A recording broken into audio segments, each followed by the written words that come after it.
The only thing we can hear is the fire. I don't for Onyankopon asomdwie enka papa we Yesu dimo ye de Awurade ase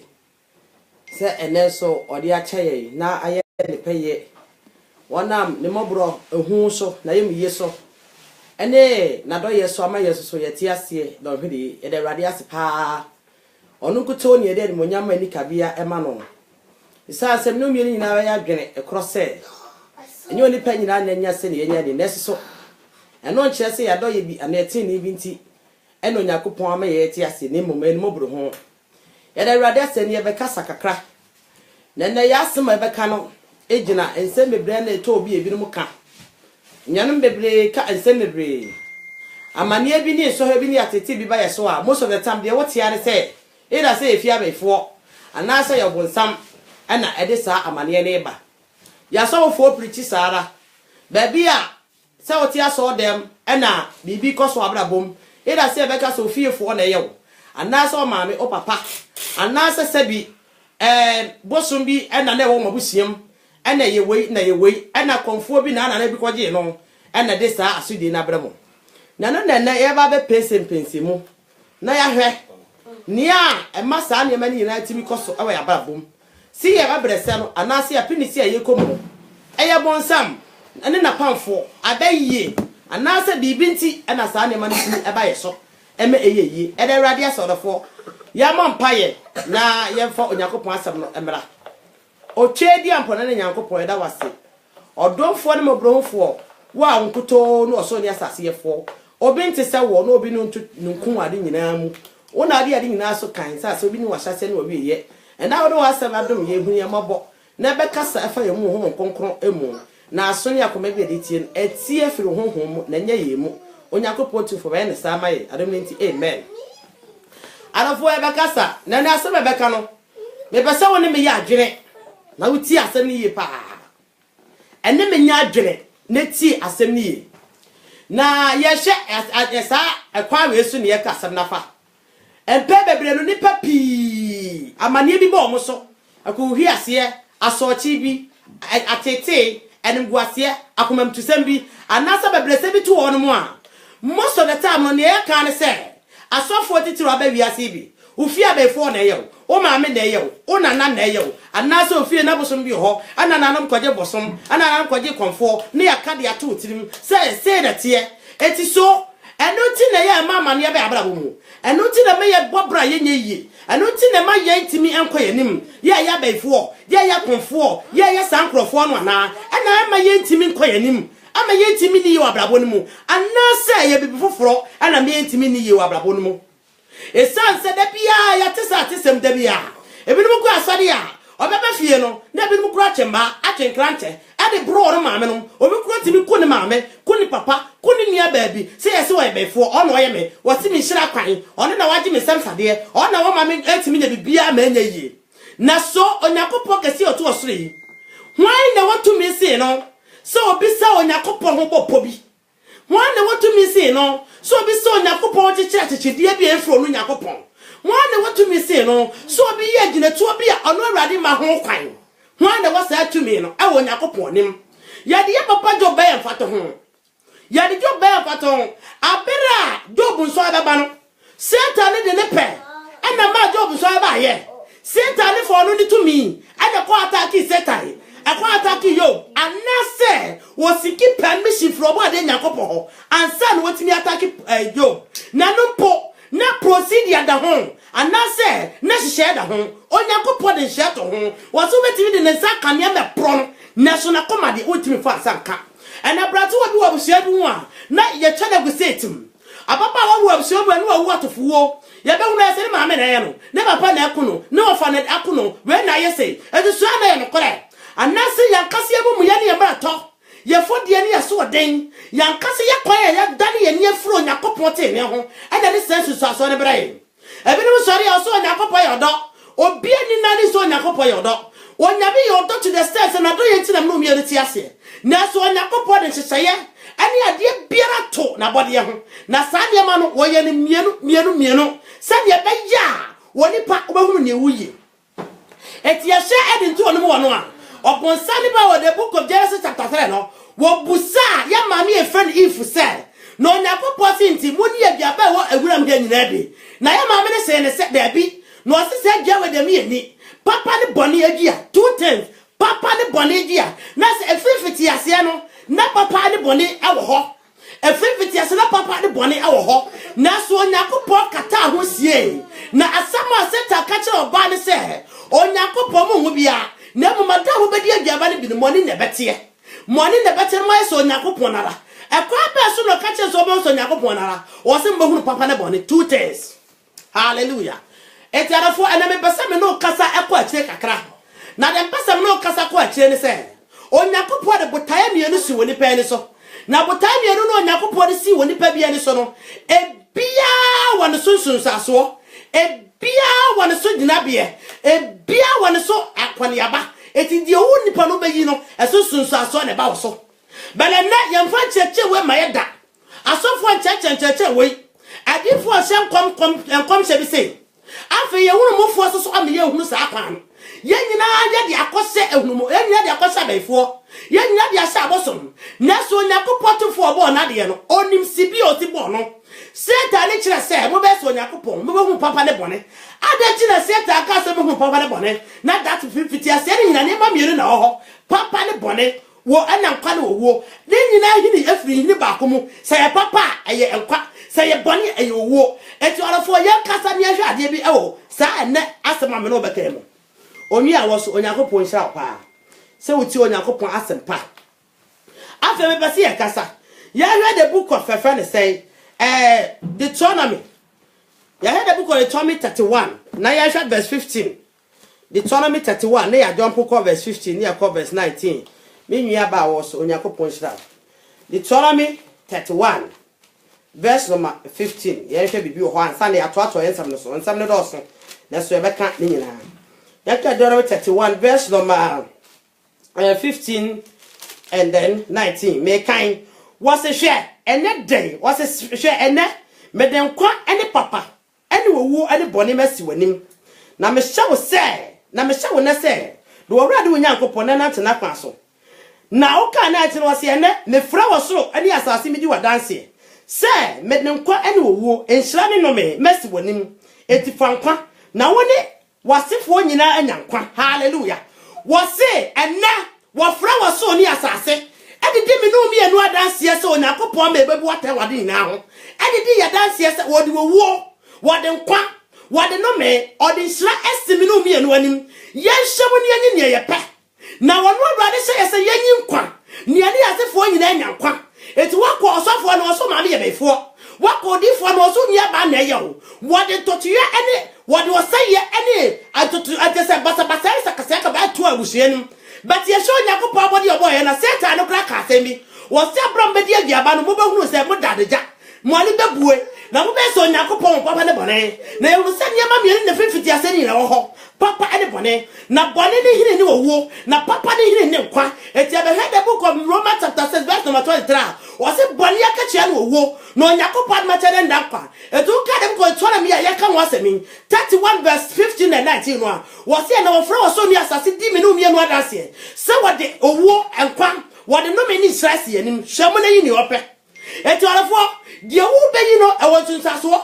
wo yi wo wo na se wo yi no me a no me ni wo no wo ni tunsaso wo na ba na baba wo no asefo so na wo yi nhira ane kwa enkwa ne nhira na ba na baba no wo busuafo so na so na echeche bia ekoso waso dem no so ni pa biti aso dem no e bibia na nyeye ana so da sare biti abrabo mu na bibia o ye na nyeye a yesi abaifo na ye no na tere bi busa wo so ye o Kristo ni no bibia o nyame ye na wo ka dem ko John chapter 3 verse number 33 wo se wo bibia da woni Onyankopon daba no Onyankopon bu fisho da so Onyankopon bu fisho da so eti so o se ta betimi asa Onyankopon ho abaya gina ye bi abaya hihede bi abese wo bi ana bekom wo bi abanum wo bi etimi mada Onyankopon so woni ne woni no fresh ase no fro so ni asase di mi no mi enu adase se wodi ne owo ankwa wodi no mi ni nhyamase wonim hwemu na yi ni ope no Onyankopon ka chem no mi ere se yenyi nkwa ye ni asefo Onyankwa eti sa ade mi no Onyankopon de si woi di obeyi bia won sunsaso di obeyi bia won aba abawo di obeyi bia ewa de beba so eti mo mi ehwe ne ba bi so ni ba bi ti abrabom no e bibia na nyei oda sade bi ti abrabom wo so ma na aje ho oda sade bi akwa na ya twena sare o se abefo na ye no obefo timi nsa Onyankopon so ho tia won ho ti no nyame nim wa obefo timi nsa Onyankopon ti no po o ma ho embe ya obone embe se o embe hihye ntia na abra obeyi bone no ka wo se wa ya de ma ye friend say wo yi owo etu owo so ma so ni nyina ni Satan ni nyuma wo de baba so no hallelujah afa ya hwe ya kwa the book of Deuteronomy 28 and now we see acknowledging the word of God. A kiss of 4 ya me would have said, yet 2 million what even shall was some munyam. Be an over some namanaba. We be an over some namanaba. And over some nice say, and over some nice say, hey, Brady, or Bratty and 2 words to say, and I said, hey, over some quadoso, and the prophet fever to say, and what them, hey, and over some quadoso, or the pastor said, by fever and watcher, and over some quadoso, be upon some, Naso. Obonsam bo bibi biarada eto obonsam timi nsa obode Nyankopon timi nya bibi abrapa opayi obono okobode Nyankopon nanim okosai no obode Nyankopon de hyehyɛ to homa no etika wo sɛ Onyankopon ono 50 ase no bo na de nyinala obonsam timi nsa Onyankopon ho obaifo no obosom timi nya bibi ntikintia awa bra Onyankopon ma ho kwan hyɛ so ave ya hwede bukɔ de tora mi wa kwan yo ya kwan ya yeye no eno na de ye ba yeso ni nyina ba yeso ani na de ye ni nyina ba yeso ani de ye kom nyina ba yeso na so na gidi fu a ya ba no ye pe afemfem sam ye pe ensam wade tutu ya ba busuam ye pe ye di asam fresh akase anya onyame hom na ya kire enyi tasama ye tie nyina fu onipa adwene mu na onipa da yeso no ensam na so fo ne adifo onta kra ya kwaso nyina ka no kra kire woni ba wa kwan mo nyame de no me etimi ba wo so no nyame no me no won nyina no onyame kasa da bufuso ba wo so a wotimi nyina no Satan kwa ntimi nyina no na be nyina no Satan kwa no so neso na ya da no wasan Onyankopon ho abe obibi ya hwe bibi Deuteronomy 28 ya hwe Deuteronomy o so tie hu enhyira hallelujah pa afọ okan ya from verse 1 was in se utie awurade wo Nyankopon ne so obehwe no wadi ne mmara ansam amere hye wo ne nyina so a awurade wo Nyankopon be ma wo so akọ osoro awurade Nyankopon ma so akọ soro asi asase so ama na ma nyina so na enhyira yi nyina beba wo so na abato efiri se watie awurade wo Nyankopon wontie awurade wo Nyankopon abra wo so betie no obedi na tamusam so obedi ne mara sam so obe akonkodi ama no o se wodi enhyira nyina bema no na se hye beba beto na se hyira no ebeba ba bomba aba wo so ama na ma nyina mu afi ye hwede awurade ka wo se na enhyira nyina beba wo so abato efiri se watie awurade wo Nyankopon ene enhyira beka wo kuromu na enhyira aka wo wafuo emu enhyira beka wo yafunu emu ema ene wasase so aba ene wafubuo ema wona antwie ma ene wo nwan ma enhyira beka wo kenten ene omuro nkodia enhyira beka ofiba emu ni afia beka ofiba mu na enhyira ka wodi fire emu awurade ba ma watanfo a wosori etia wo adi nkukuo wanim wonam kwa kroso befiri abehia na wonam kwa so adane wanim awurade be hyira awurade be hye enhyira ama no aba wo so ewo wasene so ene ade a wode wonsa ebeka nyina mu na obehyira wo asase awurade wo Nyankopon de elema wo ne so se wadi awurade wo Nyankopon amra ansam so na watie na wanate na kwan so na awurade de ubegyina ho se oma konkon afa se de waka no abrati ababa wa wote minka wotie kenka asam no wotie wate se wotie wo Nyankopon wanate na akwa so wadi wo Nyankopon ni wadi wo nyame wa hye so waya asoti aba wo Nyankopon wati wo Nyankopon konkuru yemu no wase obema nhyira ba wafuo o kantan de odo sabesom ufiba no diba mu wataf bana kwa ba ko so aba no anampa so agane awurade be ma wo so ama na mamu na awurade ahira ufiba no diba mu awurade ahira wo yafuru mu mamu na awurade ahira wo nsa ne nyuma eti abra wo yi nkwa no abra wo yi nkwa no wo yi nhyira eti wo yi nkwa so wo de niam amieru na asi anim I have put before you blessings I call heaven and earth to witness today, and I put blessing and curses before you, and I have told you, and I have said to you, choose what is blessing, so that you and your descendant will have blessing and everlasting life. And in the ube choose no, the only choose yano, the only choose yano, the also choose no, and then they have a muscle. It was the abra choose rano, what you so far. no de nhyɛ ne bɛba wo yɛforo ma so adeɛ bi a no sa bɛka bia yɛ ye wo kan tane wafuo mu wo fi ba no di ba mu ba bia wo na betia watafo so awo so no wo bɛma wo no mani ewu onim na wo bɛnam kwa ba ko so so atia nam kwa de so agane ara 14 wasem wo ye pa enti wo de obetu so no se bia wo betu so be yaso tia mo yakopone a wo tu so obenya nkwa ne nhira wo betu so be de onyakopon tem se na sade so a wo tu so onyakopon fa ne nhira na adom mra wo wasefo so enti se wo be se wo sade nyuma wa bra betie ne dia hweye na amane bi bo abra bo so a na wankasa watena se ahwe abra bo msa mimiti onyakopon ana mi de onyakopon sade so mi di mi hu ni onyakopon tre ne mu ana mi obi a mi mo apo mi obi a mi ntwan kontompo mi obi a mi ka kore mi obi a mi de mi nwasi o makonkoro bia no mi obi a mi de mi pagya ba fode mi obi a de mi ka no some yes mi no wo yo opposite side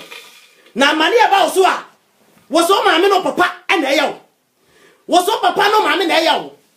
bi bia da ni ho a obetimi aso tia wo dendede so nyakopon obi bia da ni ho obetimi ma wo wasai no abre so nyakopon obi bia ni obetimi ma wo ni aya wo ya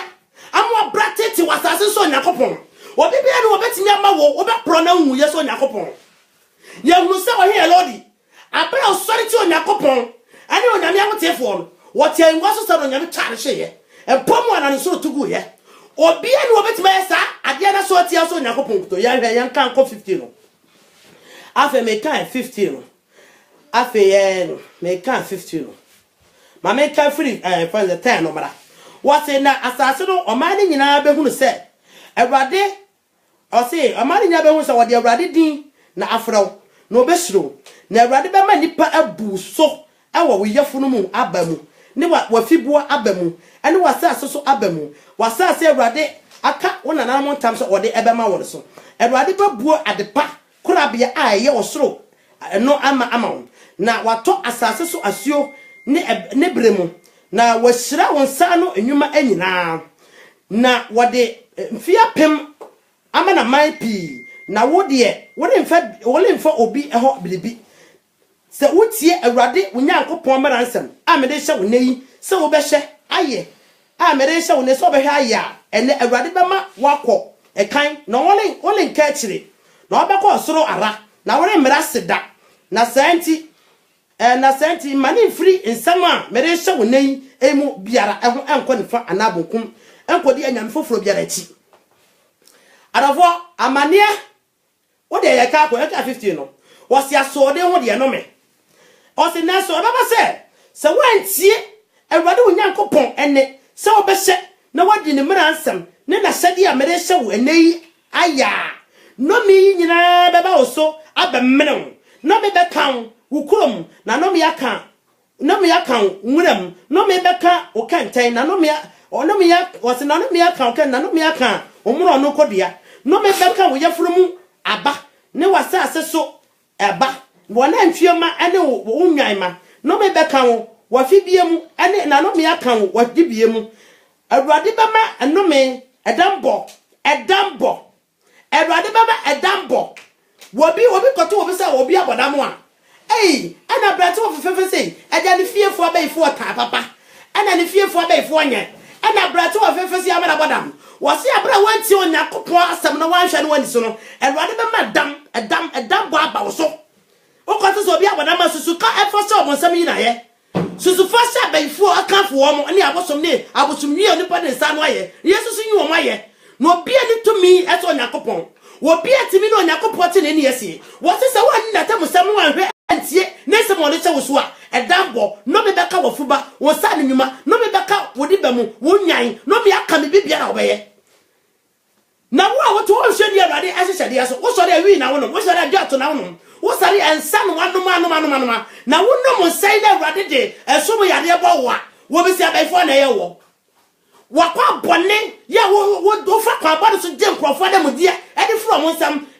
apapo na awrade aboawo no wo se wantie master ni masade na matam ti wo me de kire na baba so a wo se efi abaifo ana ene de ni chini na ye kan kwamsha akase akire no afo wo se wo hwe no wani na tam sam so a onyakopo de eda wo so de menabo ani adapabo aba wo so menabo ni adapabo wo de bram pa ofie da adapabo teso obi no bebu adapa bo de o sansa ne de wo de wo mpabre wo de wo ya we de ne ya de we wo kasa manya sen Ewrade sisa na obi ontie no Ewrade so be mo ne manyama firi wanim Ewrade so wo mo de pa bia mu wo de adapa bo be ba wo so etu hu no bia de adapa bo abo no a obiti na be ni monyamfo pa ne tin kofo kasa na nim sa no wo hye ni onyakopo tam san na tam sam so obi yire no no ne da wo be yire obi kuru no so na wo wia ne ho ne de koda kura no na ya no wo wia bia krofo sika obi onu obi tie wo ba ko diska bond to anu wo chichim Ewrade sisa wo ani mataw san matade so wa me de no me be ba so mama no me yakade bia obeye na mama adambo ani adapabo aba so afa yen kan kwai o se adapabo aba so dia wo de wonsa beka aye nyina mu e de kosi se wo bebre boninti adwere na adwere wo na wase wontam efiri se wo jame Ewrade bema oyaredom afam ho di kosi se ebewie wo hye efiri asase a wo de ekoso akofa ne so Ewrade de afon wo de yaredom wo de fon unso bia fon aka se yekwa Ewrade to metime mo obi fon a wo didi ba no mojajo ne a wonya kase da onyakopo betime mo obi afon wo fa na sam onyakopo betime mo obi afon sa wo ti ase no kra na me ka kire ro onyakopo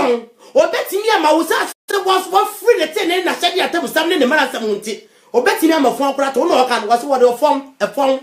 wo so na obi afon se ye ja wo so at papa onya Ewrade nyakopo wo se obema yare dom afem ho di kosise ebewieo ase afira asase a wo de kofa no so no Ewrade de wo fon ofie ene ahukuro ne ahohyehye kase ne nkrante ene awo ene opro ebeba wo so na obetin wo de akosise obesel na osoro beye se kobre enfre amawo na asase ayese dade amawo na Ewrade bema mfuturo ene wase Ewrade bema mfuturo ne aso atọ so ensio ama na agu asase so de kosise ebesel Ewrade bema wodi nkukuo awotafo nim obenam kwan kroso afiri abehia na wanam kwan ensonso adwane wanim na obeto wo mpiti asase so ahenie nyina mu na wo yefunu beye ewiemu noma anyina ne asase so emo aduane na obiara ne nka na Ewrade di Misrim mpampo ene nsisiwa ene ntutuye ene ntwam ene ntwama wurintumi ensa ababobon Ewrade di edambo ene anifra ene akoma ahodwiri ababobon na wase na obeka kire owia kete sede anifra ni ekasa sumu no na wa kwaili enwiewu eyi na ohye nkona ode be hyewo afom afa da nyina na obiara le nyew ose obeji ose obeji oba ose obeji oba awade na obi ni no ada obeji oba awade obi ni nada obesi adan na wore entrem obetiti bobitro na wore ntimi elente enintimi so aba ose obeku wana ntwie ni unyan na aka sade ma wanyina e kire sa ofum onyakopo ne a ye no de be ba so wofum onyame asade atam sam a we na de be ba so obi ntimi sa onyakopo ho anya bibi biara eti sa wo kwa so anya amane bi mu a anasa abebrese bi ba obrabo mu a sit down as guarantee said examine yourself tina sina jo obrabo mu eta se wofum onyakopo ne ole fa chaw sa wofum onyakopo ne ole fa friu won ti onyame atam sam ne mra sam woni so a anya de onyakopo de ado be ba so anya de onyakopo de nhira be ba so wo so de ano me ne pompobo ne o de akire ane yare do Misrim fo pompobo wo mu efon ane ekomia de na ba so ade bia no sabe so bia be se no akopem se wan kasa be bre wasase so awiesu ketekura na ehuro de wo so be ma wa bre afa yehwe bebi e wo the book of Isaiah yehwe bebi wo the book of Isaiah chapter 45 na yehwe verse number 5 and 7 no obi sorry a ana be ye na yeme ana me fiefo na me no osofo bi hyenkom maame ana me wura sunsum yasem no ana me hunu se maame bi di say aso no no ye wo confusion spirit obi atimi so nyakopon ba pa sa wotere no so nyakopon te ni wo mu a otafo no kra osro otafo no osro one man esa so nyakopo bosa na so wo se obi a betie na di ne bosa na ate na akwa so no wo di nhira be hira wo obemu otafo de nkukuo na obenam kwa akro so abehia wo onam kwa so so agame etisa pasa wo wotire onyakopo no mu a otafo sro otiri ni amade e do so no awade yi ni firi nyina mu eso wo de bra na wo bre wa bere sa atete from one problem to another, from one trouble to another, from one situation to another, from one condition to another, from one attack to another, from one affliction to another. A case of one pen currency or pen in a super here. That your catch also yami odo. On yakupo your doma on otieno. O ka de book Isaiah 20. On yakupo say, I want to also alone no. Or you on mother ye. Bakum you do me and Sunday 9. Now what to also tano no. And yakupo say, what the one so I not never bomb so. Bakum you do me and Sunday 9. Toto. Now one kasa no nyame asade aso a na mane bi ba so hweye ane wa me ya fa akosade ai obosom biara Billy Richard. God have mercy. It's possible we have redemption through them by power and authority of the name of the blood of Jesus Christ. Amen. That's nyina mono I was so do onyakopo asade aso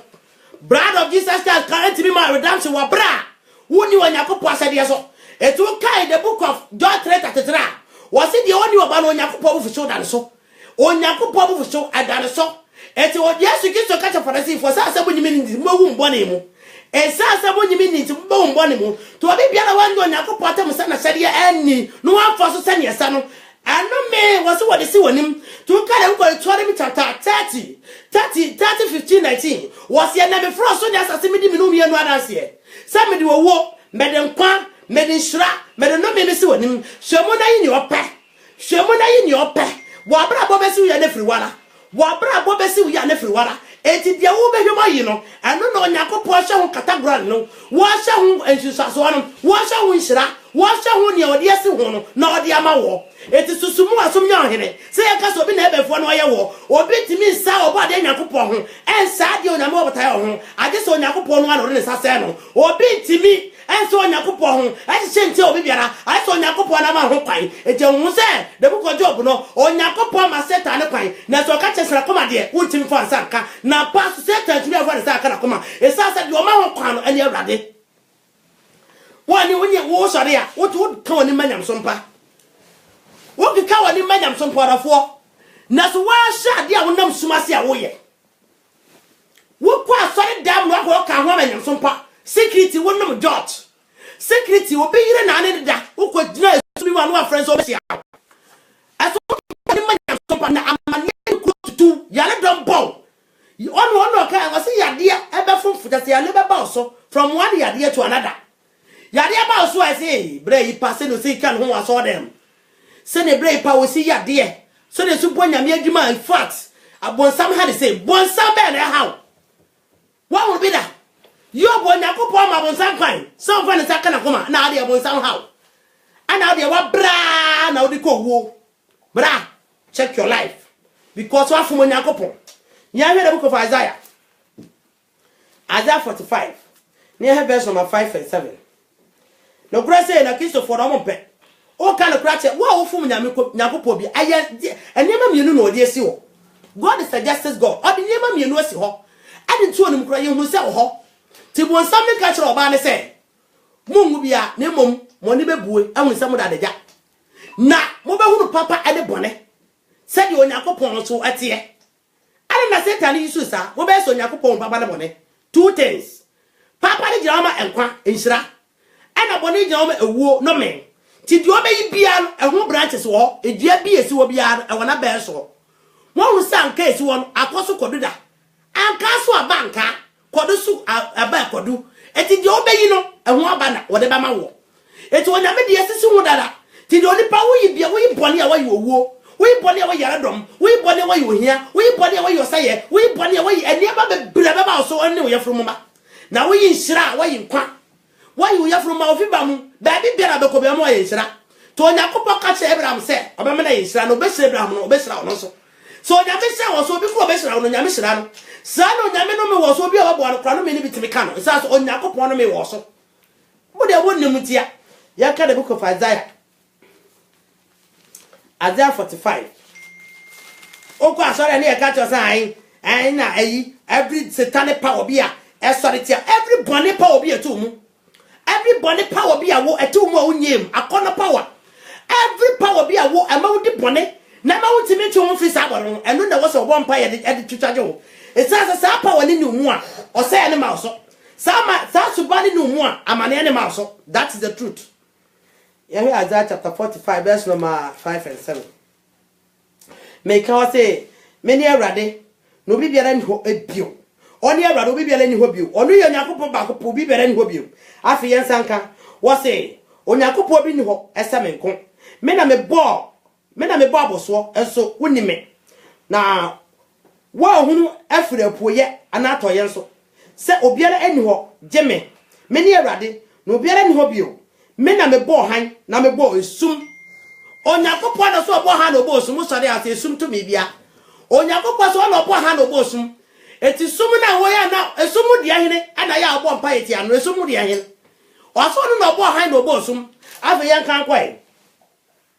Wase me na me bo han ana me bo esum. Me masumdie Onyakupo na kasa yo. Me masumdie na me amania so ba. Wase wa masumdie na odi amania so ba. Papa si Onyakupo akwan na huru se bia be sia na tia fa nanim. Amania bi ba so hyase so obeko de kotosra ne mpaebo. Ye hwede bukọ na hami amania ba onum so no. O ma ni nyina boabo mo ano e de mpaebo ane bo ne fafiri paebo nyum to okọ awrade anim. Ye hwede bukọ first rasa no ma ne yeye. Ti so ya ba so hyase fa bo ne fafiri. Na gya asa wo si abaye no na wa kasa wo suban. Wa kasa wa bra bo de wa yi hu sunsu aso na e ba so. De wa ye hu sunsu aso na eto wo. De wa ye hu sunsu aso na ba na afifia ma wo. Se ba bo si de obedua no na betwa de a. Edi eti na amania ni so e ba so susu so bi na ye wo. Wo bi timi safuntum dade wo. Wo bi timi so Onyakupo ne wo ya de na so tumfo no ho. E ma mesa wo me ka be kira wo. Isa bode nyina fo Onyakupo mu. Wo bi bia de timi e ma bibi biara so emfantie wo nipa bia. Aje so wo nipa no wo de ne ho na ma ho kwan. E wo ne wachu so ho. E bia no wachu so bone. E bia no wachu so no me. Ti ade biara be so ati ano no. Ono na ma ho kwan se mra ne so. Hallelujah. I say na me bo han na me bo sum. E ma sumdie na me amane so ba me awrade e na me ye yenum nyinara.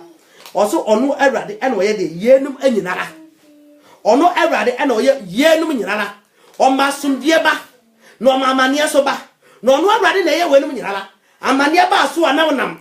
Na akonfo ai e na adifo atrofo papa wa amane na to no. Onyame bia mane me ko susum yase no. Me hu se ofie no na bosom bi ho. Na sa boso papa o didi ni ti fie na bosom kra wantimi no. O Kristoni woti fie Onyame paw no Onyame sara wo so a bosom ne kra hu ono akasa betutu adwane. Ampa se o ye Kristoni ampa na watu so nkwa na sara wo so a bosom ne kra hu obedwane. Esa se wo se gidi obro Onyakupo man so na bosom ni otu se no. Sisa bosom na wo fie ono a sa so for so obi edani no papa we no ofera papa Onyam so ni pa. Wodi ne ko Onyam so mu.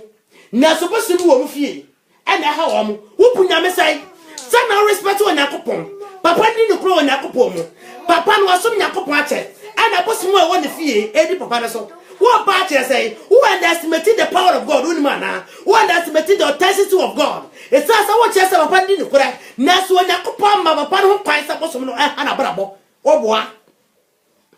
Onyakupo was it your bet you so no? What your fro so near Sassidi that or cantam? Onyakupo cantam or so fro so near Sassidi was dance here. And now what in Shannon? What did I or what it or the see when national in your pen? Na wo brabo besu ya everyone kasa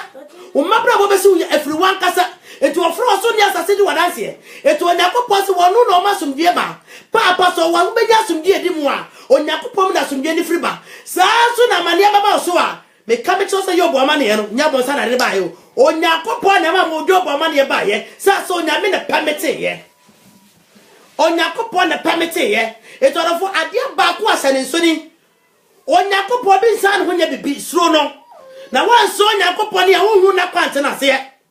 wose nya obi akwade na kwade bu gwa 55 enyo obi agye na gene hyase ne so ra na papa hia na kwa no aye nsira woni wase fo wonsa nyuma na gya abre na wo bre no esa so Onyame on ne ntabia no kan ya wo buso da ni afo obi abegina asore dan ni ma no wa bra ma mi ya wo ben wo Nyam som ni pa wo so Nyame wo bre no waso Nyam som mu wo bo Nyame adwuma na so boso bi woni fie ma mi pa boso konfo de pese fa no etu na ma no kasa kasa wo pa kire say konfo hu betime beto nyame hu konfo hu betime beto nyame hu so abrani mo no na ama chechira troli na da chechira etene ena sofo aba no adefere fesem yempa abo nyina ye nyame aye yempa abo nyina aye de mabon sam ne sore no everybody every Satan powers yeah mama ne ba yeso bra every obone powers wakono powers obi na ne da anyone kasa so ba obone powers yeah dia mane ne ba so no wo beja ya onyakopo de ne ma mienu na so de obetu so ba mo ye nsira wo bone powers bone power no na de yenum nya ba so hallelujah ave yesha bebe nyanko the book of Deuteronomy hobio yanko Deuteronomy 32 verse number 39 and that yesha ne ma ekoso ewo ye nya so mo kire mu a aya na aweho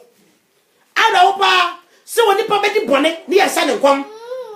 na so onyakopo na ode ne ho no what the every procedure ato na body ho onyakopo na onu akasa bo na de no wonu akasa kan ho tam ade ntro no ho ode ne ba mienu na si ho two laws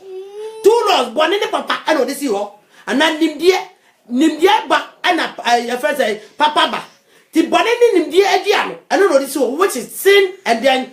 good na your friend say papa ne bone ode si ho afi yam na me hebi onyame sa kan ho tam and the book of Deuteronomy chapter 30 verse number 15 and 17 and 19 or see no flow so necessary what dance here somebody there wo what in kwan what in shra what no means wanim kan who say bone mu ne nya wo say the Romans chapter 6 verse number 23 ne kan who say en shra mu ne nya dan kwa eti abra wo betu so en kwan what you so shra na say wo tu so bone what you so wo eti ma me dia wo what you so no bone a wo tu so ye no ehun so de ba so na no onyakomo be kire mu awade book of Deuteronomy chapter 28 verse number 1 up to 15 say na wodi na mira sanata musamso na to no onyakomo na kwa okoso wo na ti so a wodi nsra nyina ba man ti ehun se nsra no emu awo so ti ehun book of First Samuel chapter 15 Isaiah wodi fo someone ebe ka che ohine en fere so say so ti esefo bo esa say wodi onyakomo ti chede onyamma ba so do hu bo ne be se ne mu onyakopo wie no otu no firi na hinwa so afo wo se na se odi onyakopo wa agro Paul ya suti Paul ya so sorry ya so di onyakopo suti e ho no on afo no abai die obai no me no wo esa se wontie onyakopo onyame ma ho bone be se ne mu aye ne ga na ni a ke be ka sere fiefo ohiri mu apa na yato ho bone ama no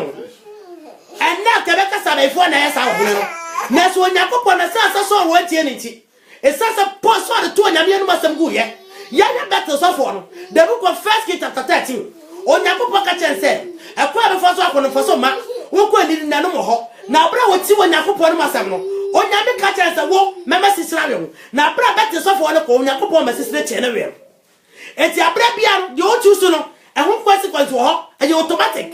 ade na wo tu so no consequence wo ho aye sa wonu ho asakra finema wo yer ho etsa so nyakopo ahyeje wie eti akwa na wo nam so no automatic consequence ne da ho ya e so de tiawo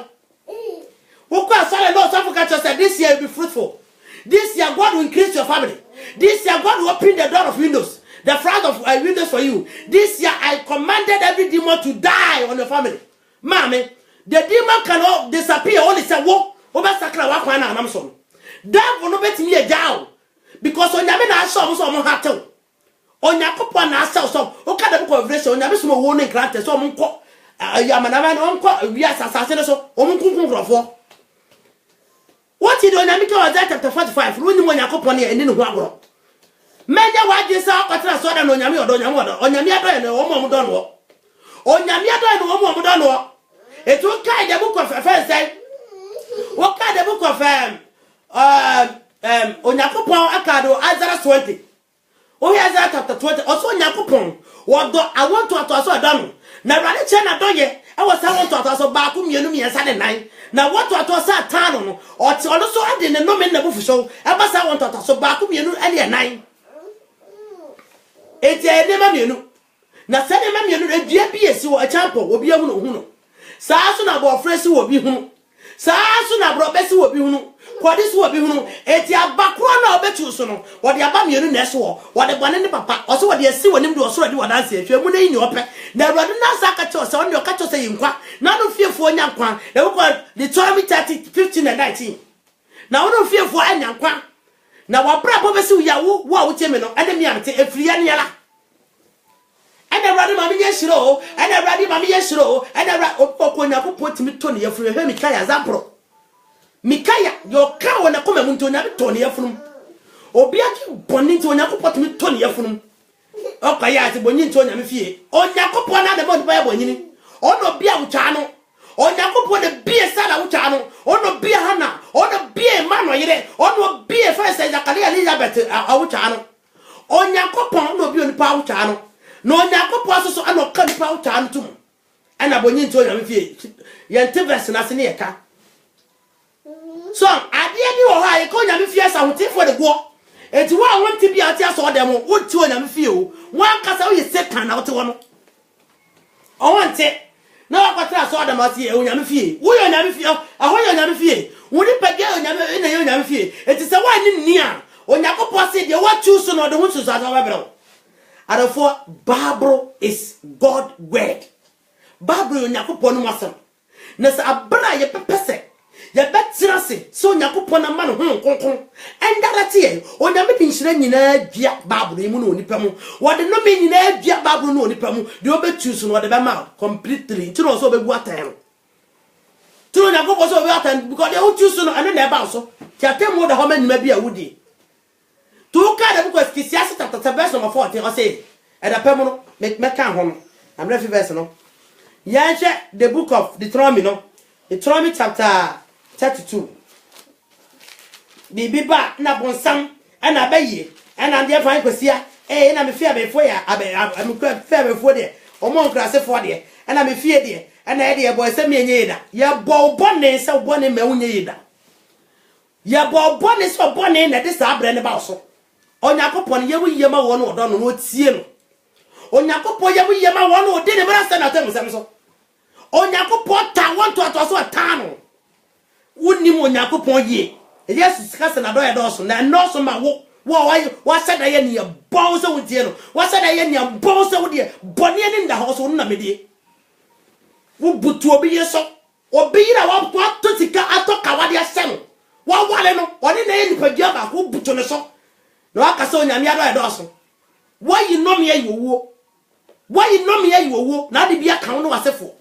se de tora me homa na tire eye duro no woche tite ba firi ba akoka edu enum no akoka edu sia koro na aka firi edu enum no so a e ka cha se asoode ho de no me se wantie Onyakopo na tamu se ma na te na akwan so do no me e dambo esa de enim guase bibia ro sa beka bi obe na ayire kura ba wale no obe mo bi na da obi no yire da e no so anti ase obone wo no obi de da ebire bi atwam obi so no de beda ya here Deuteronomy chapter 30 Deuteronomy chapter 30 verse number 22 sorry verse number 39 we here make that 39 what say afei mo hu se miala mene no afei mo hu se miala mene no sa for na kasa no na onyame biara enka me ho me na mekum ana me ma nkwa me pra na masa na de obetimi age afri me nsam eni ho de obetimi age wo afri Onyakopo nsam no ho enti ayade na befo na yew ayade na abosom na yew ayade na akonfo a wotu fie na yew awode wachusu bone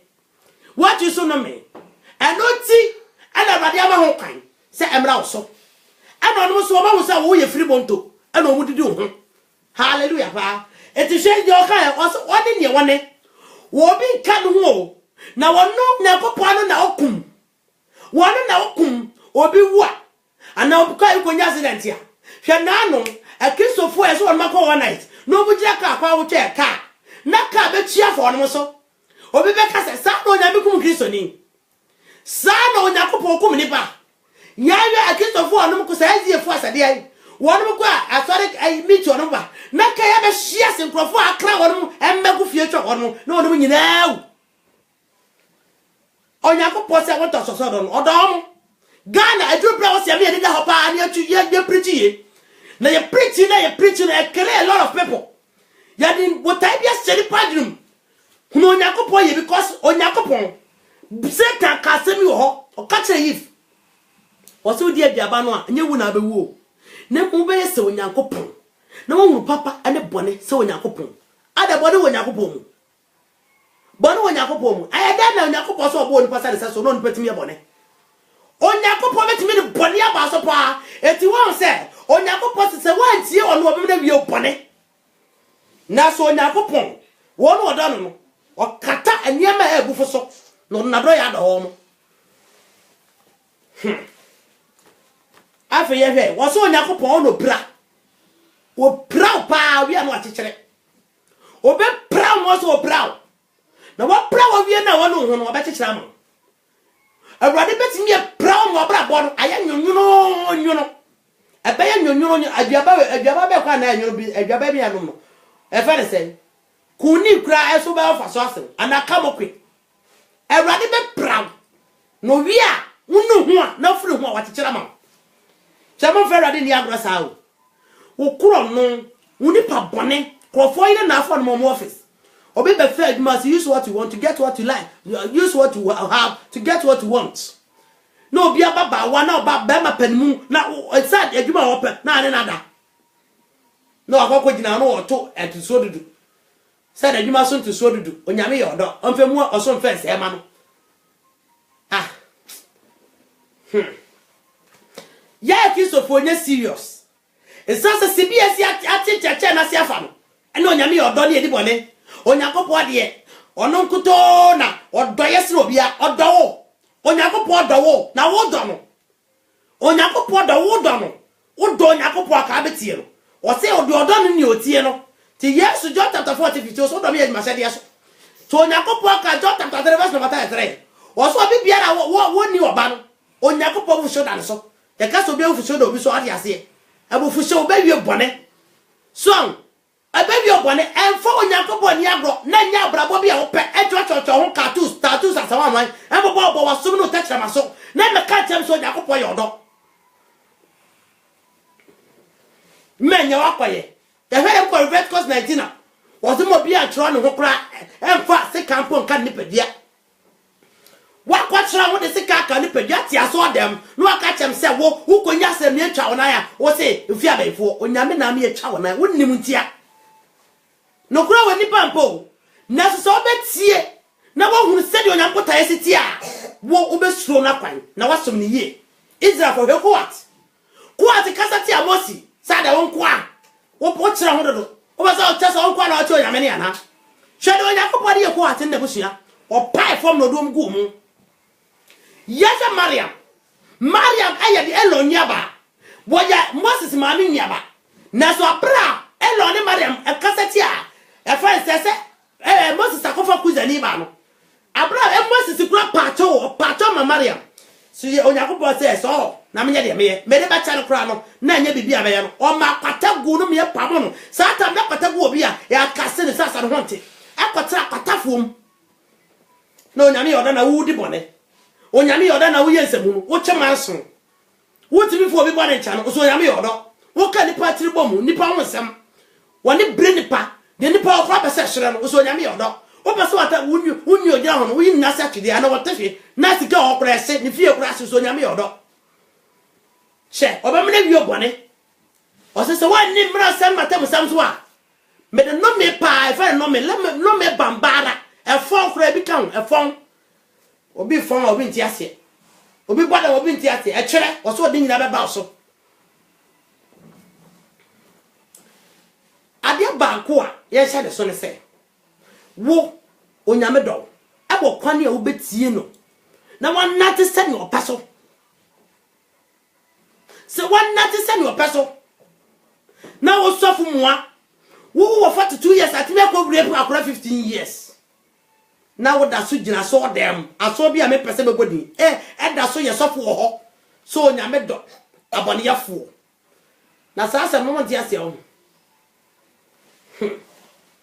yan hwe de book of First Samuel ya ma mi ha na ka bibi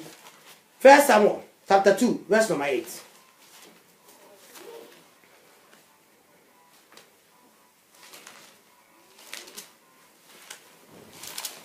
First Samuel chapter 2 verse number 8 me kind was say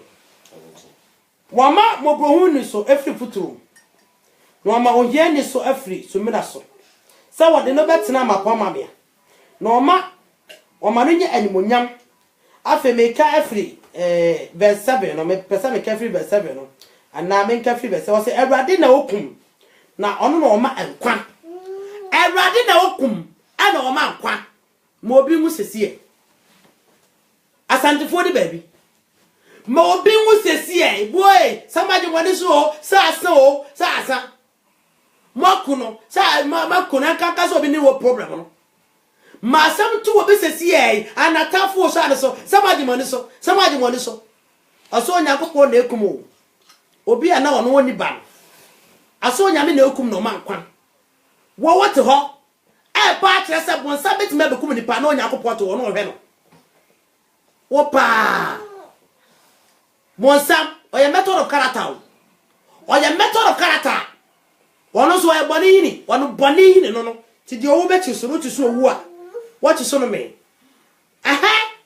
what ti so no me a what ti so owu ti di owo be to the same character no e won branches bebre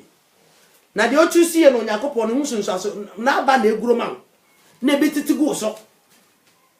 Wotu so beti Yakobon ye nhira ne nkwa na aba betete aguso no fiefo nya na wotu so bone na aba no me owu otigu so a yes obi na aye boy ana sofo ne kan yo na sofo ne shame komo na sofo ne ye mi say mama don't underestimate the power of God bon sabe kura mu so wo te onyame asamase a onno no okọ onyame anim o say o ma me kwane a e ma me so di obusha ana no wan fa ne panko say no that power and authority ana na Satan na fa ne panko na okọ Yakobon ni ana totofo say la sa no yo Awurade sa baba ablanti odihwe obi ye no da so sa no Awurade me kuro bi ye bonu wo so wan fa acheme nti wo do bi ye so tu hu ya na Awurade se me di ade nyina ho branches wo dada say ne wo tu so no path ne baba so na wo gina na wo de wa gide ho friend say me de me catch us say Yakobon no hata so no on te say onipa no di atro Yakobon say obeshira wan wi ni jot ni obeshira ba dwama ba fo kontombo fo ni brefo me na support do fa bonente wan obeshira no Yakobon sha kuma mu shira de wa chusu no eho aba na abia afi ye hwe free section okay e pasa me kan be ko me kan na masa Fred say masa koso na me hu anema interesting efoforo ho enti o de ma me kan free na sase be ko me hu interesting fa ho o se hana nso bompa ye say makomedi Awurade mu abosie Awurade mu na oma na benso na nanu atre na tamfo so efri say mani age nkwade mu obiala enya konkose Awurade na obiala ni ho na chi na obota bi eni ho obota bi ni ho se ye nya akropon obota bi ni ho se ye nya akropon mokasa hanta kasa bebresa moma nsam de emfiri mu anum na Awurade mu nya akropon wo hunu ade nyina no na wono na okali eniyo na hodenfo tadua bubu na mmereyefo de ode na hode bo won ho eso wona omene kodi aduane ho paa na opitifo ekumgu obonimpo awo ason na de owo ema no bebre no aye ahokafo Awurade do okum na oma nkwa oma osane ko asamado na oma wafuro afredi Awurade da mo obi edi hia na oma obi so edi yie ehia obi se pe obi ye bibi na nye ya ba o no abrante wadi ebi kura obi kura oso obara no ametia no okona ne enye ba ne nye jawasem Babylon mame jawasem ye bibi enye ye die na mo ya befo sa bra wan kasa otu wo atakra wadwene wan kasa wo kacho mame se Babylon se no me wo mame ka so befo wo die nkwa na wo pefro Yakobon no me no wachusu so wo kacho mame so oye horo on na ma wonye yi wo kacho mame se awo ye befo one Babylon so do no wo sepede mame no me kan wonue ne wo chusu no ho aba na abaso na ba wo so afa na ogina ho na mo kika sam kase ana fa ikosia na asofofo atorofo aba na yakomsefo a ye front ye bre ne ye hyem koma kase ye hu na so de hu bia mu onyame nhira obi de wo wachi so ne be hira wo onyame de asi wo ne bota nyina wo de asi wo na de obeyi no enum aba na abefifie onipa da sane hunu so Yakopon abrempo obo onipa no ode ne si ade nyina so Yakopon ka che onipa so on take dominion to read the book of Genesis chapter 3 o ka che onipa fe na Adam say one fa bibi biara ni so o so Yakopon obo aba ne berema no ye won no etu ka the book of Genesis chapter 1 no o mo so nyame po onipa no na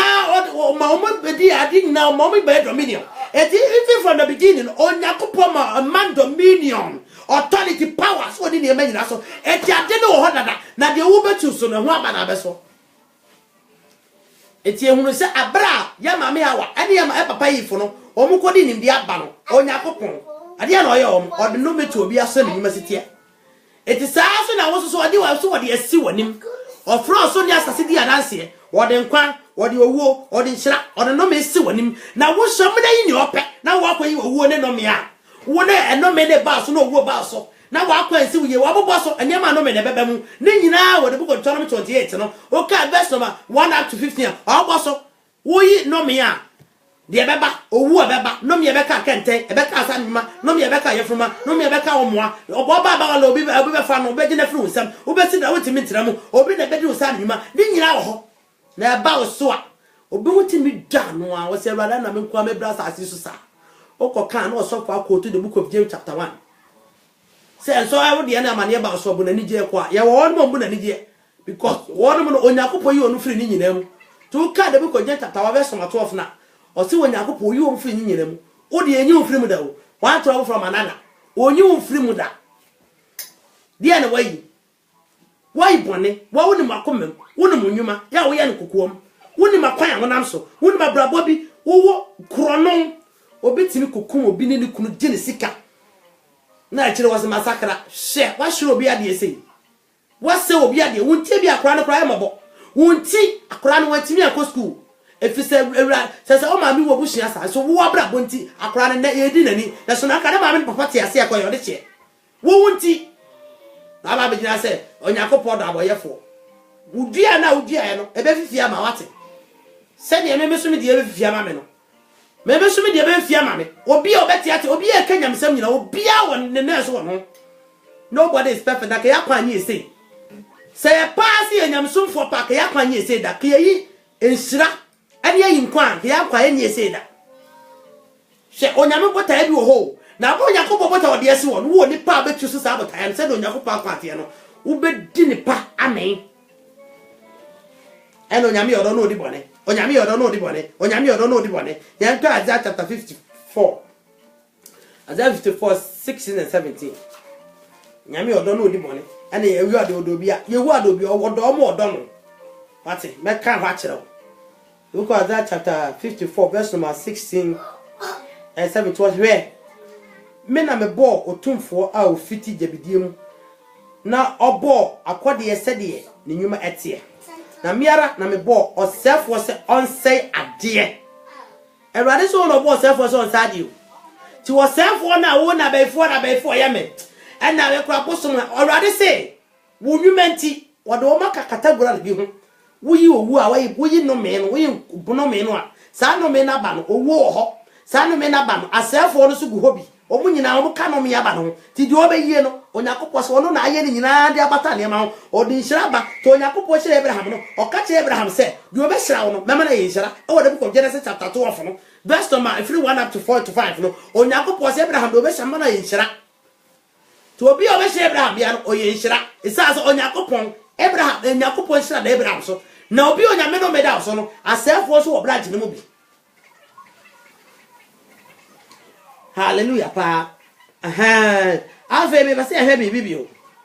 ya he bibi Yakopon ka asemi e wo the book of Numbers chapter 16 verse number 32 no e re fi ho kra Numbers 16:32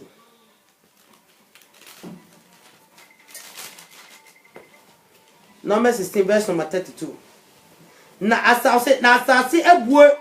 na numa mere won fie enipa a woka kro ho ni nyina ne won ade nyina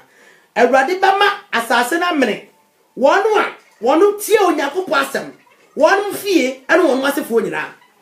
etu ka de book Isaiah chapter 54 ya 16:17 also Nyankopon say ono no bo self for on side en kan 17 no he ye o 17 say akudie biara ebobo atia on eli nyeyi na tetema biara be sorry atia on o be sorry atia watemu mu no obebubu no efo so that say etu Nyankopon permit it to never come akudie biara be sorry atia on Onyankopon ono no bo self for on side na akudie biara fro self for mu onyame permit ye no Onyankopon ma ho kwa no o se sorry tie ole nyeyi na tetema biara so be sorry atia on Onyankopon so bebu no fatemu mu esase o mo kwan we book of Isaiah no a Isaiah chapter 8 verse number 10 no Onyankopon say Ramed ni Assyria for no wonu ba epobi o mbechche no besane no mo se bi o mbeka no o ma ni nyina esase Awurade no se eto Onyankopon wa ma ho kwan emma ti de wo watu so no ene no Onyankopon de ho de categories no de esi wa ma wo ye hwe bi memos anayekwa Isaiah chapter 55 verse number 8 and 9 was na enya mo adwene ene mi adwene na enya mo akwan ene mi akwan Awurade asemi na sede osoro kono sina asase no saara na makwan akrosin wakwan na madwene so sene mo adwene na sede osuo ne sotama efiri osoro gu fom no na ensan kobiem no gese afo asase asa ma na aduane firi so aba no na osina ede aba agufuo ene aduane eba adifuo mu no sala na masem efrim manum beye to Onyankopon na akwa bie no obi betimi asa ho obi antimi nkoti de Onyankopon asa to no ade se wo na wafa won fa ya obi ntimi nkoti se de okwa busumfie a ya se okwa busumfie a wanfa asore kura se wanfa nchira fa no men ene ya se busumfie so wankofa damu a wo fa owuo to Onyankopon enwuma mu no so wanfa nchira a wafa no men Oje Isaiah chapter 59 wose wanyi se bone na ba musio na kanisa je tia se so yanka Isaiah 59 ose hwe o ma boyefo nna ose hwe Awurade nsa nye tia ayenso wode na naso mu so anya den ye lintie sam na emom mo ye ene dia ama mo na Onyankopon tem atete wo mo ye na no ma ono nyame tam atete o na ko Onyankopon de ne sa wanya tia se so wode na naso so nya duru se tie o na wo mo ye na ma Onyankopon no tem atete na akasa ko wase na obone na akata na ni afiri wo ho enti wontie o na kan wase na moja keka mo nsam na momuye agumo sate ho fi yen kan ko na kan ai waso o yen kan han wase me pesa me kan twi ni yemi timi kan ni wase na me timi kan twi one wase na one twi dia de o twi be ni me yan kan ni me kan se de ti me kan o se o kan wo se wo hwane enchireben enkosia no wawo anansententan ndia wodi won kosia wu ni wodi onkosia no obewu wo se anantententan ana wo wanwene na de obedi sa kosia no obewu tugi nka ko se wo wanyi se obone na wo musio ti bone na wonyi se no ehu musio na wo wawo bone na wonyi se no ehu musio na wawo no na wakwanyi mo bone na wawo musio a wosiane ena me fiefo na ye me ena me nya yeda na me sa wo bone a wo kwanyi me ye no ehu musio ana wo de awo no it was say yen kan ko wo de e dos do yen timi kan ni nyina wo de yen san ko ba foforo yen ka be yen ko ba foforo afi yen ko the book of Fefene saying Amos no yen ko the book of Amos 3 verse number 6 no Amos 3 verse number 6 o say anna say was set to ban to krom a wo man emo ebinimwana anna say boni bi ba kro bi mu a enya Awurade na ema no eba na boni bi betimi aba ekro bi mu se Ghana eja ya na egu nsu ani na nipa egu nsu eja eda na ni we de Sodom kwa de Sodom ni so fidie de ye ensu pa eja da ni nipa enna ni nsu mu ensu da na adwonwo na nipa gu mu na enane she atomic bomb na the gas explosion eti wase body bi betimi abakuro bi mu ya ene onyakopo na amana ba o ma boye fo nyame se be wiem bone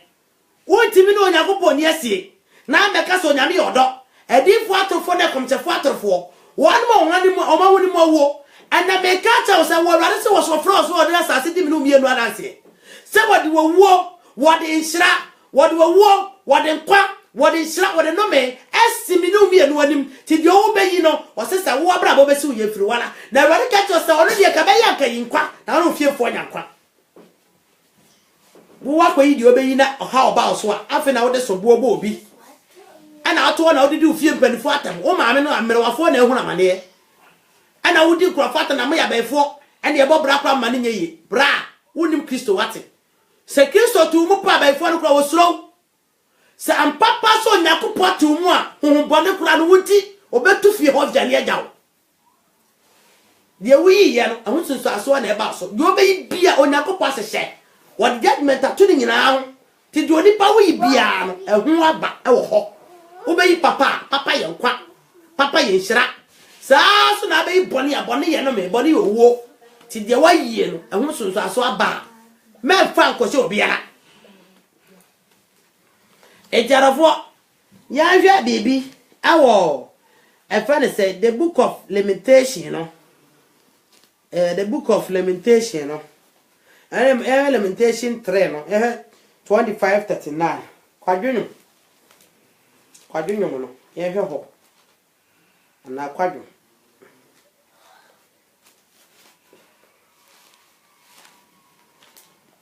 ofri kwadwenu ma na aka Ezekiel It's still one. me hwe 3:25-29 ozi Ewrade ayema wona Ewrade yema wona wo hwe de kwan Ewrade wo yema wona wo hwe de kwan ma okra na okra wo hyehye na chiri akwan no Ewrade yema wona wo hwe de kwan ehwe Ewrade kwan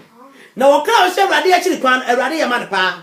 obi oso beti Onyankopon ne said Isaiah chapter 20 na say Deuteronomy chapter 5 na ka no obi oso bedi Onyankopon ta musam so na wadi Onyankopon atie Onyankopon na te pepe yeso no Onyankopon so se onipa kro no obema awie ni adi na chi ni kwa na nyinara etu wa kwadwe ni o te Ewrade ayema wona wo hyehye no kwan na okra wo hyehye na chiri kwan no eyese wo yeko che Ewrade nkwaje afi oka 29 no 29 say 29 o se manonfa nano o se nano fa nano mutu mfutrum Ewrade yema wono mu a o che de kwan na oka to se eyema oberima se osoa nkonua ne mrat ebremu enkonua be obetimi afraso Onyankopon konua so obetra temusam ne mransem mu obedi na hyede ne na temusam nyina so to ye de book of Matthew chapter 11 o se Kristo se ne konua na ehere ne nkonua na ehere se na nesoa na ehere Kristo nesoa na be ma nkwaje na abra wantere mu no o se won mo te Onyankopon no o te Onyankopon akwaso no na o hwe Onyankopon no Onyankopon mesi wo ye na Onyankopon so odi wo dachi o suwe wonni asokra nyina ma uwia na wo de kwasa befo ne abosom yenko ne o baye ni abosom wonu mo ni tumi o na bone na mo nya tumi wo so o mo nya obia Onyankopon na pamito wo mo because e carboni dia no kanomi dia no ti dia wa ko tuso no automatically e ka ho automatically e ka ho wo bone wo mu Nyankopon wo ye ni ope na awia be ka se e wo se wo ye nhira ba ene sutie ye hunu se ye papa so la bra wa anye sutie am Onyankopon no ko ti Onyankopon mu asem wo hu onyame ma won bone be se ni mu wo bone no Onyankopon ma he wo ne hante no Onyankopon ma ho me hante ni tu ka de bu ko to mi to tie ti na o se no Onyankopon ma watanfo e de edi wo so Onyankopon ma ho me hante so no Onyankopon ma so de mo nyam afiri ni mu onyame ma so la hini afiri ni sa onyakopo masora se to ne ba Jonathan no nyina no komu wu akodie mu eti maame wa kwan na obetu so no ohun ti sa to ho wa kwan na obetu Elia ne ma eti abra osodifo no ko Elia ho no o ti so nipa no onipa nya asem a onyakopo ka bia ma no na onipa no onyakopo nya asem wa de be ka bia ma no na dakro pe Elima ne yere Elima mema mienu ne yere wanyam wo atwans ene Elina mu wu dakro ogina on ka ye kan to onyame yodo na wo ye bon na ye ne ope Elinya so akasa nche ne ma no okasa kire onum na onum antie na so onyakopɔ te awose kogu so ara kasa kire ne ma no Elon osofo ya sa ne ma am se dem kom number 10 said Leviticus 10 baako Leviticus 10 as number 10 onyakopɔ so mo de anagya onyame to oja be sraki wo mu ku wo mu first Samuel chapter 6 abrante wa wo so apomada ka mu asi ho eyie no emra mu no esese wo som na so aye asode am onyakopɔ chira so ku no oja ya ne ope onyame ka che ya papa Moses se anko mant mu abo so onko mant mu abo ho no nkonkowu wo se da mba no ko ja be so ma ohun kena wo se woni ohun kena so na esi wo da ojina wo ye boni bebre no ase onyame yodo na wo ye sha onkom anu na sha mo sa ankom no huamuru na sha mo sa ankom no omo ka onyakopon ne ban kire so ochi bone onyame chi nkontompo onyakopon no de bone ni di ne nyonyo no so o ka dem ko jota tara o so onyakopon ti o de ba ye fo na ye den na mo de mo pen kwaje fo onyame ho ya yo na ko onyame so ma no ka so amade nso amade no adena abra omuru se yo na na yabo na abro kofa ayi na ode kwa mespa hono Texas wono no afo nyame timi hware me yi ni toponim ogina wono na udi bone ya hwe bete sofo 1 Kings 13 papa ani di wo ho no mo ho ba bia fo ba nko anko no ko ya ko di anom se odi fo papa kokora bi se onyakopɔ yi a che no onyame se wo mekun onyame ku no o masese che ne we na fo nyankopɔ ni agro na kwan wo de to ho na mesi sa kwan wo wo ye dai wo koso ba fon be chaw sa ne wo akwaje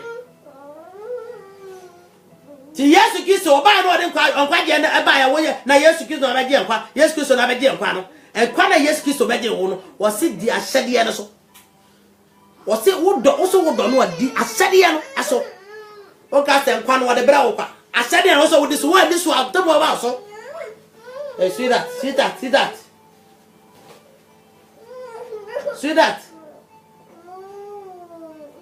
Arafo etimo mi ahweye.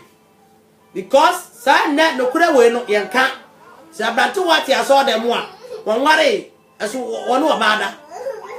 Onware so no obada because ya se boni bia baby onyame de bechew. Ababa wanware so da bi ofri one night no konko fie okoda ne boy ho. No ba onware yes wo ware oba ma hwe na deja na wa ba begina ho wo wakwa wa chusu no onyame me na wi obone because onyakopɔ wo timi sira cheche. Hey, sweetheart, then how are you? Are you okay? Are you cold? Is the heater on? Lordina, can you turn the heater on? It seems the air is cold. Where is Ima? Ima.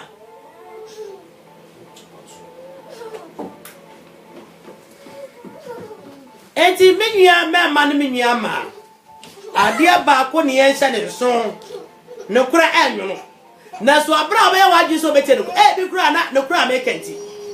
O be ka che se ma no kura de o ka sakra ma o chache mu no. The kind of kura che no. Ansa ne kura no obi pe. Efize ye de niam bi ahye adwinum. Na asofo ne bi ahye adwinum. Enko be me da bai enti sebi enko nyakopo wiase kura no de esi wo se wo ka abo ne gum na ye ma ka ye firi wa ka wo ka gum ka nya ma ka wo ka gum ka nya ma de bia be ko aso de ma ko sere body fa che ti wo de won se papa nko so na o de bia body fa che na wo sere onyame ese na chichi o Galatians chapter 6 o se won ti so onyame chichi do ni pa wo dia no anu ana wo cha Romans chapter 6 verse 20 I say boni akatia no wo no nyakopɔ adoma kyede ne dankwa wo beyi a na dom no a wo beyi dankwa no wo ya dom no isra na wo yi no wa kwa so aba no eno na wo se ka no obi be bre no ho be ya adwumadi nya yie na wura fi se bre bi okoda obi yire so obi yire wawa no okoda no so na wura fi kura so obi yire wanya na de fode eno obi no wo yire da utiri bom ena de tora America oso wo oba be ware no obi de ne beda Injaravo osi bibi ntimi makro memo chapter 3 verse number 6 bibi ntimi ma ekuro bi mu a Onyankopon nim hu bibia na Onyankopon wa ma ho kwae beba ni yenhye atome bom pa nti bonsam ne ma atome bom ne bo na nipa awu na Onyankopon to so no ho bonsam na bonsam na bo asase ana o lo bo nipa to mi ba na bonsam adifo ho enkom hye wedi ama politics on kwam se kufu ade ne wurare se wa hwa de akeyese mo so na namu woni ato adifo we num so si ye no kura nkyere ye papa ne nyankwa ye papa ne nyankwa o ye bone no me na eba Onyankopon se oni ne wane we read the book of Isaiah chapter 54 verse number 16 also no boss self was on Saturday. Isaiah chapter 45 was one no boss soon no bo high. One no masundie no ma amane so ba. The 12 chapter 2 verse number the 12 2 verse number 39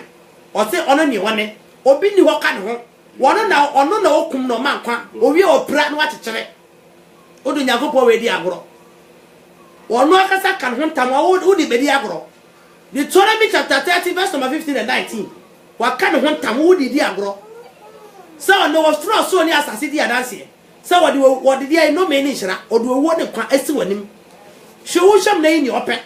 Na wo bra wo besi we firi wala wo wa ko yi ni opa na ho fi so aso ba so a afi na ato na obro maare e na obro papa no e na obro nua no ma so mo ya benfuo. Wo sori ana sabi wo di wi aye wadanfo ne de. What a we nem crofo ayere mom ne kro no titubotom ni obi diana wafa da chi no yi ne phone o ga sa no wanya ne phone mo amre ntu koto de ye no odi adanse kuru mu ka so Nyakopon no bechewo wa yini anya wa ibone na na katia be ba so aya ba na udi aye sa ba na si wo no ye mienu de obedua bia obeti ade ntu mo no na ye dua ne si wo aba a cha se eso aba edua de ne si wo ena nimdie papa ne de nimdie bia ena na ehyem eti bonsam ne uti asan okan he wose munwo na be so Nyakopon mo be hunu papa ne bone o pa che sei si e be so Nyakopon papa ne bone na so Nyakopon papa ne bone woni mu ana eti hwe yi o Nyakopon ho na edi na akwan so pese wo di yie woni mo di na akwan so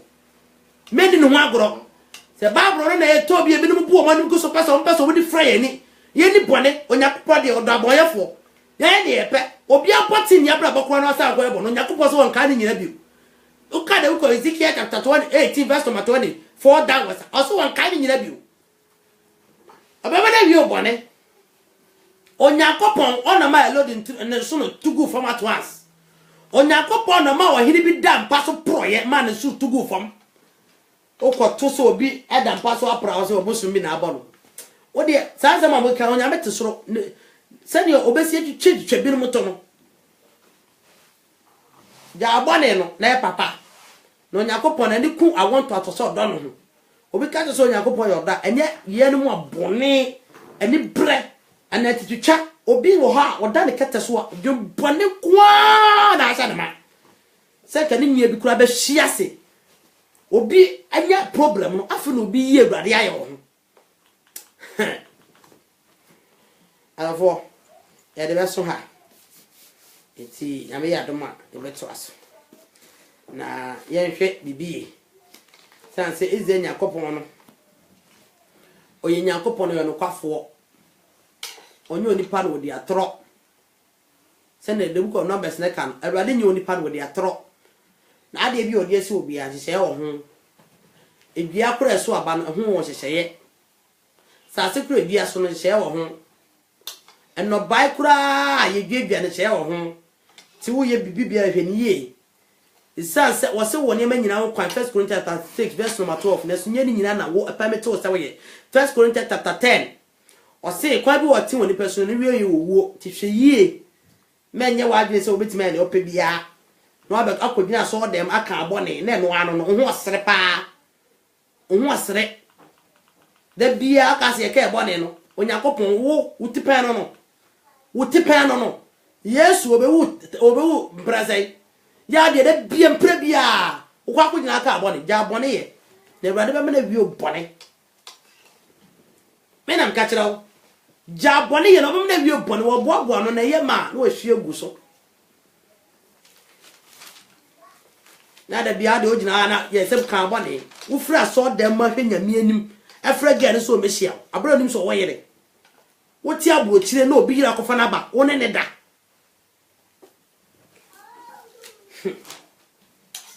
wo di boni wi an maka ti so Onyankopon yo do ye he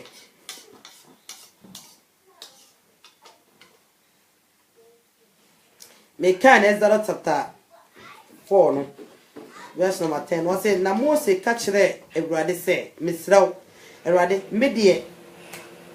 adie besi edi besi ne ana efiri bre a woni me wako akasa yi manonte mekasa anye na metachire ma yebu na Ewurade ka kire Mose se hwana woye wonipa ano anase hwana woye emum anase asosifo anase adehunufo anase onifrani eyame Ewurade ara na afi ko Onyankopon frɛ Mose no Mose pa kyerɛ sɛ onyame mo ano nanum ye no ne tachire ma no droso nanum to wakata o ntimi nkata ye nkata no ntimi nyapan ntika omboan Onyankopon ma Mose twa kokoko mu na so Onyankopon me busa o sɛ Mose busa no o tena no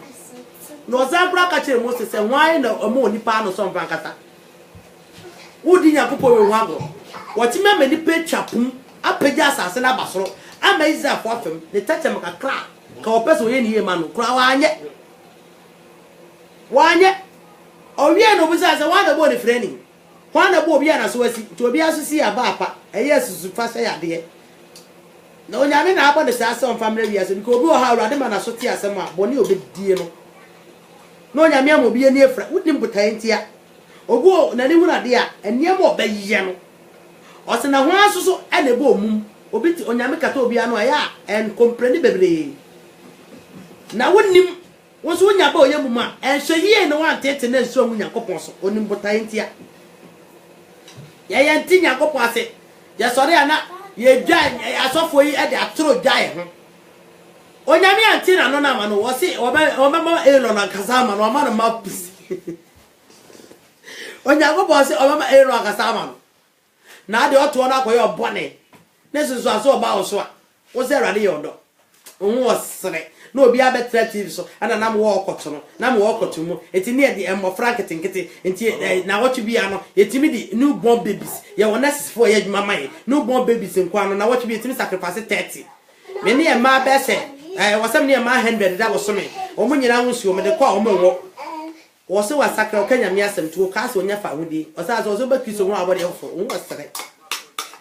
ho asere wadua wa ba no beti so aba nim ti abeka sa beti so aba she bra beti so aba o sister o be de koso ba fo why boni ente se abeka tem se nyame yodo na wo aba be na odi aye na efifi a na ekotwani wo wafo ma diane no efifi a wa na ekon family she won obi asabi wadua ade am obi akwakocha so obedi obepre na ya de park abepre wona wadua de pa na obi betwa kodi ka abepre na wadua de bone na e ba de apeso obi betwa kodi se wo ba Yesu mo na abode afro onti ase ho wo ba Yesu wa abode afro minya meli man adofo no me mabi no Onyankopon Islam yenhwe yi akon Onyankopon de so ni pe no so de atemu wato ho because ababia won na abayeso dua bia won abayeso dua mienu eyenkwa na owu edinto no mo yum sesi ho asase no nyame afa yinta esi ho enkwa na owu na owu ni mo no ene enya no me owu ni mo no eredom owu ni mo no ena sefo owu ni mo no ena honhom fi nyina guo no me na se na ye no nyina ho enhyira na se no yenya nkwa yenya ahoden enya sumdue bibia wo nkwa na se na wo de wo yi no ntu no odi o se me de asi wanim hwemi na yi ni ope enti ene no hwe tenase na yi ne foforo tenase ye na yi ne foforo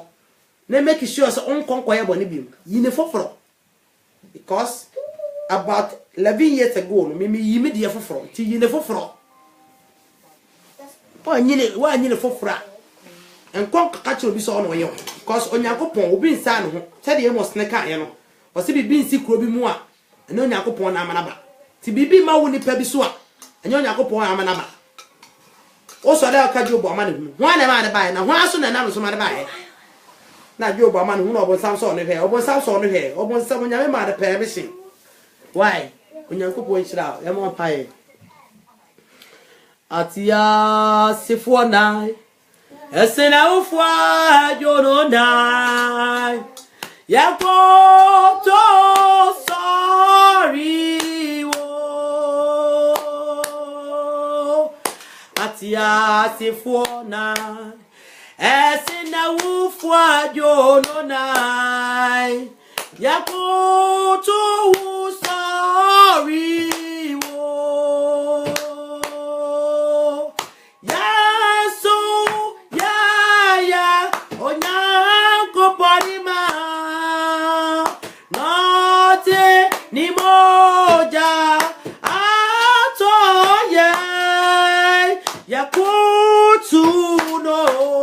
na yes sorry no ya kase